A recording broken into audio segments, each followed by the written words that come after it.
Hello, welcome back. I hope you are doing well and I hope you're looking forward to this training today. I know I am. Because in this training, we're going to be delving into your brand and setting up your channel the right way. Because branding is an area a lot of channels get totally wrong, yet it really is crucial. And a lot of new YouTubers think branding just means the logo and the colors. But although that's part of your brand, there's a lot more to it than that. Your brand is ultimately the way people perceive you and the story people believe about you. Jeff Bezos, founder of Amazon, says your brand is what other people say about you when you're not in the room. So that includes the associations and feelings people have towards it. So when we talk about our branding and creating a brand strategy, we're essentially trying to control our story and reputation. We're trying to differentiate ourselves in a positive way. Because our brand is what makes us unique from everyone else talking about similar topics and selling similar products and services. And so the reason for focusing on branding is that not only does it make you more memorable and credible, it helps build loyalty. Just think about one of the most successful brands in the world, Apple. They can charge higher prices than a competitor whose product has the exact same specifications, largely down to the brand they've created. Many people are fiercely loyal to Apple and wouldn't switch to a competing brand. So branding is going to give us an advantage and ultimately allow us to sell our products and services at higher prices. So now let's start building your brand by going through some of the key aspects of it. And we're going to focus on three main aspects of your brand. So the very first brand consideration is your name. The first decision to make is, do you want to focus on a personal brand, a company brand, or both? A personal brand means that you are the face of it all, and you simply use your own name for your YouTube channel, and the business is built around yourself. So that's nice and simple for coming up with a name. A popular example of a personal brand who does this is Tony Robbins. A company brand, though, means you have a separate name. And although it's still your channel and your business, you create either a word or a phrase for the channel. And a popular example of this is Charisma on Command. Both options have advantages and disadvantages. For example, a personal brand is more transferable to other niches, so you could later branch out if you wish. Whereas if you're called Real Estate Investing 101, you're pretty restricted to what you're going to be talking about. And that's not necessarily a bad thing, but it's just something to consider. However, if you intend to sell your YouTube business in the future, well, having everything linked around your name and your face may not be so wise. So it's entirely which route you go, personal brand or company brand, but there are a couple of things either way to consider when picking a name. One of those is it easy to remember? And also, is it easy to spell? Another thing is it different enough? So do a quick search to check if anyone has anything very similar. But then you also want to check, is it actually available? And there's a service called Name Checker, which will automatically look through all the big social networks to check if that username's been taken, and also will check if the .com version of the domain is available. And if those things aren't available, it's not the end of the world. You can always get a slight variation. But the thing is, you ideally want to have the same name for your business and your channel consistent across all different platforms. So whatever you pick to be your handle on Twitter should be the same on Instagram, Facebook, and so on. You want to keep it consistent so people can always find you by searching that same thing. However, my personal preference when it comes to creating your name is that initially, let's try and get the best of both worlds, both the personal brand, all the benefits that come with that, and all the benefits that come with the company brand as well. And an example of a channel that's done that, and there are a lot of examples, but one is Clark Kegley refusing to settle. So he's got the Clark Kegley personal brand, but also the refusing to settle company brand, all in one name. Or another one, some of you may know Omar's channel called The Passionate Few, but he has his own name in his YouTube channel as well. So he's building both simultaneously, the personal brand and the company brand. So basically what I'm saying is that rather than choosing between Mike Smith or Real Estate Investing 101, You could go for Mike Smith - Real Estate Investing 101 or Mike Smith's Guide to Real Estate, whatever it is. And I realize those particular examples are a little bit clunky, but don't overlook the benefits of this strategy. I'm going to give you a few on why I personally like this approach. Number one is it allows you to be a bit descriptive with your name, which helps people discover your channel. And you don't have to go super literal in describing exactly what the channel is about if you don't want. You can still be a little creative. But this way you can give some people the indication of what your niche is actually about and what your channel revolves around. So this is especially useful at the beginning when your name doesn't really mean anything to people. And having those extra details about your channel, like Real Estate Investing 101 or whatever, it helps make it more enticing and more obvious what it is, rather than just having Mike Smith. A second reason that I like this strategy though, is that it also makes it very clear this is a YouTube channel and not just a personal account, which will come in handy later. Third reason I like this strategy is that unless your name is incredibly unique, the chances are when you type it into YouTube or Google, other people may come up at the beginning. So having something extra before or after your name means it's easier for people to find your channel and for you to stand out. Because until people know you a little better, they may forget your name or misspell it. Whereas having the extra bit after your name doubles the chances that people are going to remember part of it and be able to find it again.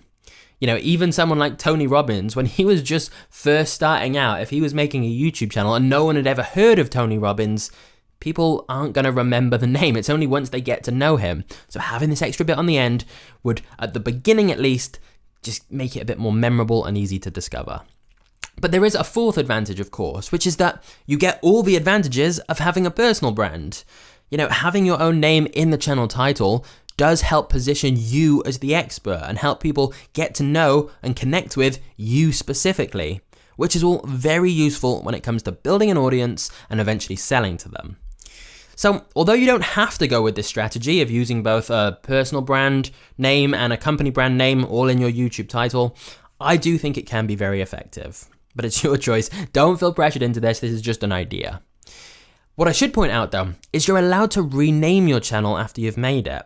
So you can always drop part of the name later down. So let's say that your personal brand becomes a bit more established and people start to know you, you're the top result when people search your name. At that point, you may want to ditch the descriptive part of the YouTube name. You may want to ditch the real estate part. I'm just using real estate as an example. Obviously, you'd have whatever your niche is, something that describes it. But you could drop that part later and just switch to the personal brand once that's more established. Or vice versa, you could drop the personal brand if you changed your mind about it. But it's worth bearing in mind that you will be able to change it later, so you're not fully tied in. We just want to get something up and running. Hopefully that's given you some ideas at least, and as mentioned, there's always going to be pros and cons for any name. The key is to take some time to come up with lots of different ideas initially until you find something you are personally happy with. And by the way, once you have 100 subscribers on YouTube and your account's at least 30 days old, make sure you register a custom URL, custom URL for your channel, because then you'll get a special link to your channel like www.youtube.com/yourname. But now let's talk about a second key brand consideration, which is your graphics. To customize your YouTube channel, there's two things you can do. You can add a custom profile picture and a custom banner. And just like the name, these can be changed later and you're not tied to anything. So I would say don't spend ages trying to craft the perfect masterpiece right away. It's easy to get hung up on this at the beginning, but really that time could be better spent elsewhere, like creating videos. So although we do want to get a profile picture and a banner, I'm just saying don't obsess over this. You can change it as much as you want later down the road. But here's some practical advice for both of those things. For your profile picture, if you've named the channel after yourself, you've gone the personal brand route, I think a good HD picture of yourself is a nice and easy option for your profile picture. If you haven't named your channel after yourself, instead you may be better off going with a simple logo with an image that represents what your channel is about. Or you could just have a logo that includes the initials of your channel name. Remember though, the profile picture will be seen at a very small size. So when you are designing the profile picture, make sure you zoom out so you can check it actually looks okay and that any text is actually legible when it's at that smaller size, because it'll always be seen just as a very small circle. As for your channel banner, which is basically like the billboard for your channel, the main priority is to give people an indication of what your channel actually is and what value it can offer them. Because people are busy, they see a lot of channels, so your banner should grab their attention, so you've got to make sure it's eye-catching and essentially tell them what you're offering and why they should care. So don't waste time on unnecessary details, get to the point. For example, weekly nutrition videos to help you get ripped. Straight away, I know what I'm getting, and people are much more likely to subscribe if they understand what they're gonna get. Obviously, add in some relevant images to the banner as well to help make things clearer and simpler for anyone who visits the channel page. But what we need to talk about now is how you actually create these graphics for your channel. If you already have some graphic design experience, you're obviously set already here. But if you have no idea at all, you've never created anything like this, you may want to use a free online editor like canva.com, which has templates you can use as a starting point, and it's basically a drag and drop interface where you can add text and pictures. When designing the banner though, you also need to bear in mind that parts of it are going to be cropped out depending on which device someone views your channel from. So here's a template with the dimensions, and as you can see, you want to make sure any important text and images are within that lighter blue color area where it says desktop minimum and mobile, because anything that's not within that area is going to be cropped on certain devices. Alternatively though, you may wish to outsource the graphics completely. If all of this is sounding a bit overwhelming, you're like, I want to make videos, I don't want to get involved in graphics. Fair enough, that's fine, because you can actually do this very inexpensively and easily, so you don't have to worry about graphics at all. So rather than designing them yourself, you can go to marketplaces like Fiverr.com, that's one of the most popular, where you can get YouTube banners and logos very quickly and cheaply from a professional designer. Just make sure you browse a designer's portfolio before you decide who to buy from, as the quality on Fiverr does vary a lot. There's all different levels of abilities of designers on there, and although you can get, a great design at a pretty low price, just do a little bit of research, read the reviews, and check that there's something in their portfolio that's fairly similar to what you actually want. Because then, if they've got lots of details to work from and they know exactly the kind of style you like, you've got a much better chance of getting something that you're very happy with. But almost all of them will offer quite a lot of revisions, so you can go back and forth and say, actually, can we tweak this bit? Can we try a different color for that? And so on. And actually, speaking of color, make sure you consider what color scheme you want before you place an order on Fiverr, because over time, your brand is going to become associated with those colors. So it's worth thinking, what color scheme do I want? What colors do I want representing my brand? But the reason I do like Fiverr as an option, or any of these marketplaces where you can hire someone to design it for you, is you can then save a lot of time by not having to learn how to do this yourself, and they'll often do a matching profile picture and banner together, which I think looks quite professional if they're actually matching each other. Having said all this, if you're really interested in doing this yourself, or you have a bit of graphic design knowledge, or you just don't want to spend any money, you can still make something good yourself using these tips as well. And like we said, we're not trying to make a masterpiece, we're trying to tell people what our channel's about and what value we can give to them. But let's move on to the third brand consideration, perhaps the most crucial of all in my opinion, which is your story. Because behind the physical elements of your brand, like your name and your graphics, there's also the less tangible aspects of your brand to consider. And I like to think of this as your brand story. In fact, one of the things you might not have expected from this course is how key stories are going to be for your YouTube channel's success and for your overall business's success. Why? Because stories amplify value. Humans love stories.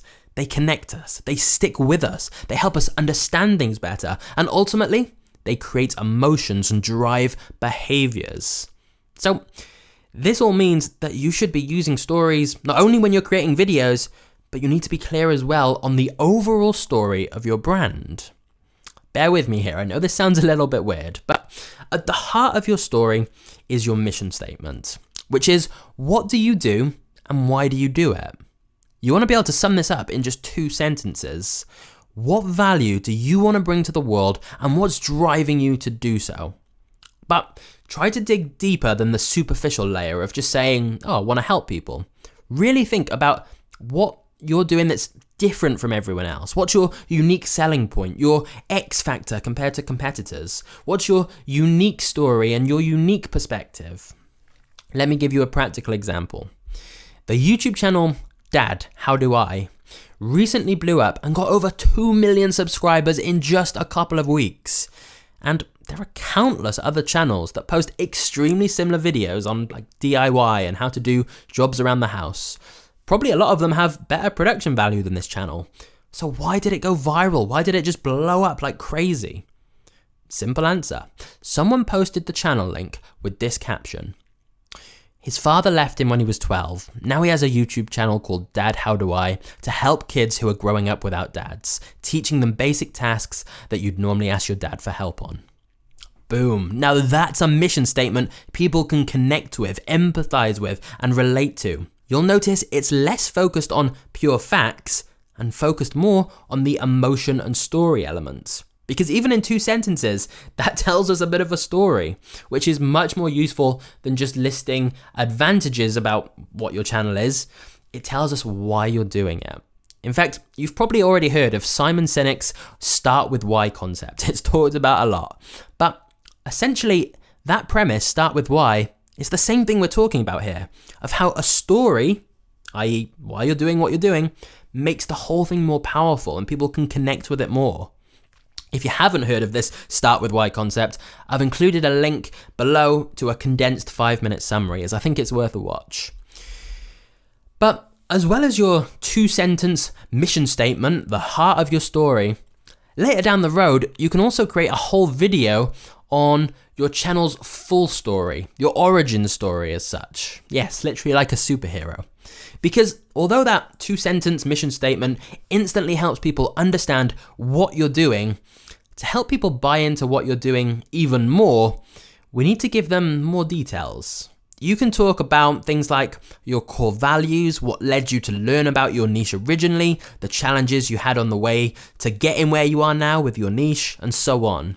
But you're essentially sharing the lows as well as the highs, really painting a picture of your whole journey, and be as open and personal as you can, as this is going to massively help people relate and connect with what you're doing, which is extremely powerful. It's similar to the mission statement thing we just talked about, but just at a larger scale, and so you can do a whole video on this.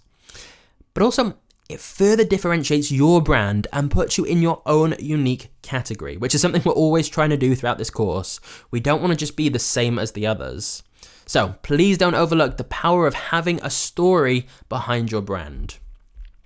But then once you've got these 3 core elements of your brand nailed down, you've put some thought into the name, done a bit of research, you've either worked on creating your graphics or you've outsourced them, and then you've really considered, why you're doing this, what's the story behind your brand that people can get on board with. Once you've considered all the 3 of those things and got them nailed down, or at least nailed down enough for now, the final step will be either applying this stuff to your existing YouTube channel if you already have one, going in and updating it with the relevant stuff, or literally creating a brand new YouTube channel if you don't have one yet. And we'll get to that at the very end of this module in 1.7 if you don't have a channel already. Speaking of which though, we're nearly there at 1.7. We're nearly there at the end of module 1. And I know this first module of this course has been heavier on the planning and preparation side, but it will be worth it. It reminds me of that famous quote from Abraham Lincoln, who said, "If you give me 6 hours to chop down a tree, I'll spend the first 4 sharpening the axe." It's the same principle here.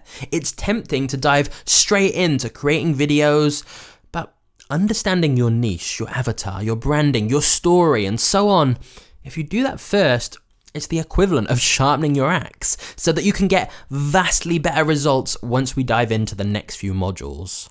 And yes, I did just use a very short story to help illustrate my point, and as a result, I guarantee it made the point stronger. The power of stories, right? Anyway, I will see you in the next training.